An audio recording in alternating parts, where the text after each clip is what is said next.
रियासती Pakistan peoples party जी क़यादत 2024 चूंडुनि जे लाइ उम्मीदवारनि जा नाला जारी करे छॾिया। पीपल्स पार्टी 2024 जी चूंडुनि में क़ौमी तकनि ते NA 205 ते सैयद इबरार अली शाह ऐं NA 206 ज़ुल्फ़िकार बेहण खे टिकट जारी करे छॾी।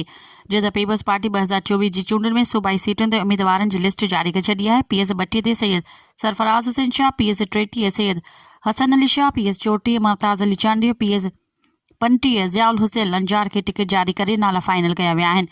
यादि रहे त PS 33 ते PP जे अॻूणे MPA सैयद मुराद अली शाह जी जाइ ते संदसि फर्ज़ंद सैयद हसन अली शाह खे टिकट ॾिनी वई आहे। ॿिए पासे पाकिस्तान पीपल्स पार्टी पारां उम्मीदवारनि खे टिकट जारी थियण बैदि कारकुननि ऐं जियालनि में ख़ुशी जी लहर पखिड़िजी वई।